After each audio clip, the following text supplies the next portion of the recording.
اسی لیے اللہ نے قرآن میں کہا ہے کہ عیسیٰ کی مثال اللہ کے ہاں آدم کی سی ہے. آدم کو تو اللہ تعالیٰ نے بغیر ماں باپ کے پیدا کیا ہے. یعنی اگر عیسیٰ ابن مریم گاڈ ہیں اس وجہ سے کہ ان کا باپ کوئی نہیں ہے، تو حضرت آدم تو بڑے گاڈ ہونے چاہیے. وہ تو لم یلد ولم یولد والا معاملہ ہو جاتا ہے. ان کا تو باپ بھی کوئی نہیں، ماں بھی کوئی نہیں، اللہ نے اپنے ہاتھوں سے بنایا. مرزا نے آدم علیہ السلام کو لم یلد کہا. لم یلد کا مطلب یہ ہے کہ آدم علیہ السلام کی اولاد نہیں تھی. یہ بات سراسر کفریہ ہے، کیونکہ یہ قطعیات کا انکار ہے، قرآن کریم کی کئی ساری آیات کا انکار ہے. اور مرزے سے ہم نے یہ بھی سوال کیا تھا کہ اگر آدم علیہ السلام لم یلد ہیں تو مرزا کس کی اولاد ہے؟ اس بات کا جواب آج تک مرزے نے نہیں دیا. بہرحال یہ پہلے کا بیان تھا. مرزے نے جو بعد میں بیان دیا وہ بھی آپ سن لیں. لم یلد تو ظاہر ہے کہ حضرت آدم علیہ السلام نہیں ہے، کیونکہ ان کی اولاد تو آگے ہوئی ہے. تو اس کا مطلب یہ ہے کہ مرزے نے واضح طور پر یہ تسلیم کر لیا کہ میں نے جو آدم علیہ السلام کو لم یلد کہا تھا یہ بات غلط ہے، اور صرف غلط نہیں بلکہ کفریہ بات تھی.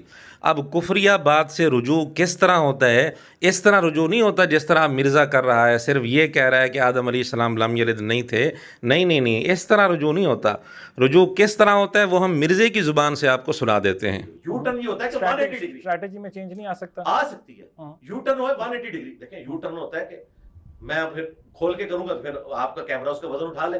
یو ٹرن ہے، میں ہوتا اسٹریٹجی چینج کرنا حالات و واقعات کے مطابق بالکل کرنی چاہیے. بالکل 180 ڈگری اگر چینج کرنا ہے تو پھر آپ اپنے پرانے گناہوں کے اوپر معافی مانگیں گے. مرزے کا یہ بیان بھی بالکل 180 ڈگری ہے، کیونکہ مرزا نے پہلے آدم علیہ السلام کو لم یلد کہا تھا. اب مرزا نے کہا نہیں، آدم علیہ السلام لم یلد نہیں ہے کیونکہ ان کی اولاد ہوئی ہے.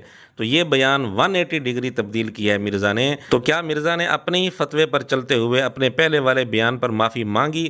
نہیں مانگی. جب نہیں مانگی تو یہ مرزے کا یہ رجوع معتبر نہیں ہے، خود اس کے اپنے اصول کے مطابق. کہتے ہیں جی وہ رجوع ہو گیا. رجوع ایسے نہیں ہوتا میرے بھائی. رجوع یہ ہوتا ہے کہ میں نے کفر کیا تھا، لا الہ الا اللہ محمد رسول اللہ، میں ایمان میں واپس آتا ہوں، اور چونکہ میری بیعت ٹوٹ چکی تھی تو ادھر انتظار کر، میں کوئی پیر تلاش کروں گا، اس سے مرید ہوں گا، پہلے میری چین نبی علیہ السلام تک جڑے. جو ان کے تصوف کا ایک ڈکوسلا چل رہا ہے، میں اس لینگویج میں بات کر رہا ہوں، میں تو اسے فراڈ ہی سمجھتا ہوں. اور پھر میں واپس آؤں گا اور پھر تیری چاچی کے پاس جاؤں گا. چشتی چاچو تیری چاچی گئی، چشتی چاچو تیری چاچی گئی. کیونکہ نکاح بھی ٹوٹ جاتا ہے کلمات کفر سے، کیونکہ نکاح بھی ٹوٹ جاتا ہے کلمات کفر سے.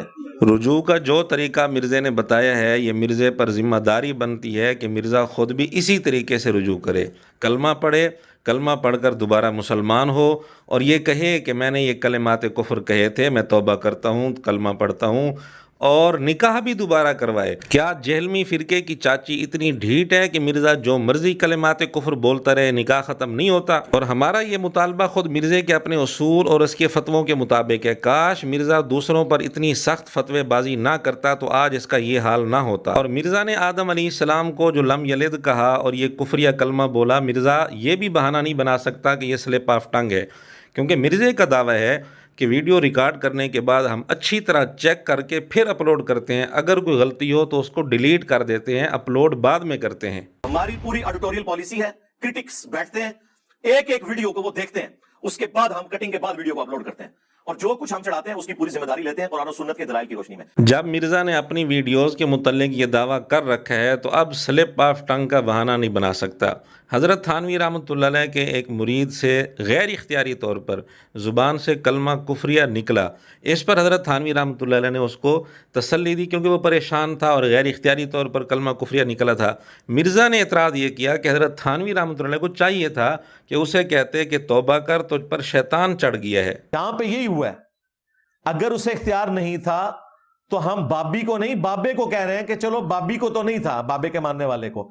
بابے کو جب خط ملا اس کا تو کام تھا نا کہ بھائی توبہ کر، شیطان چڑھا ہوا ہے تیرے اوپر. وہ کہتا ہے نہیں، اس واقعے میں تسلی تھی.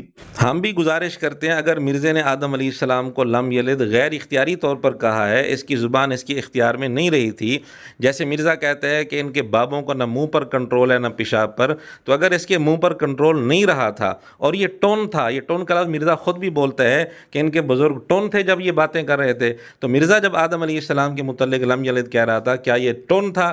چیک کرتے وقت بھی ٹون تھا؟ بہرحال اگر بالفرض مان لیں کہ اس نے غیر اختیاری طور پر یہ جملہ بولا ہے تو مرزا اپنے ہی فتوے پر چلتے ہوئے ویڈیو میں آ کر یہ اقرار کرے، تسلیم کرے کہ مجھ پر شیطان چڑھ گیا تھا، میں توبہ کرتا ہوں۔ اگر مرزا اپنے متعلق یہ بات نہیں کر سکتا ویڈیو میں آ کر، تو پھر کس منہ سے حضرت تھانوی رحمۃ اللہ علیہ سے بار بار یہ مطالبہ کرتا ہے؟ بہرحال مرزے نے کلمات کفر کے حوالے سے دوسروں پر جو فتوے بازی کی ہے، مرزے کو اس پر عمل کرنا پڑے گا، ورنہ یہ مرزے کی منافقت ہوگی۔ ابھی ہم نے ایک کلمہ کفریہ بتایا ہے مرزے کا، ورنہ اس کے علاوہ اور بھی کئی سارے کلمات کفر ہیں۔ ثبوت ہم پیش کرتے جائیں گے اور اپنے فتووں کے مطابق مرزا عمل کرتا جائے تو ہم سمجھیں گے کہ مرزا اپنی دعوت میں، اپنے اصول میں مخلص ہے، ورنہ منافق ہے، منافق ہے، منافق ہے۔ اور مرزے کے اس جملے پر، یعنی آدم علیہ السلام کو لم یلد کہنے پر مرزے کے شاگرد اگر دفاع کریں گے تو ان کے متعلق بھی پھر ہم یہی کہیں گے کہ مرزے کے شاگرد اپنے آپ کو آدم علیہ السلام کی اولاد نہیں مانتے، پھر وہ کس کی اولاد ہیں یہ فیصلہ خود وہی کر لیں۔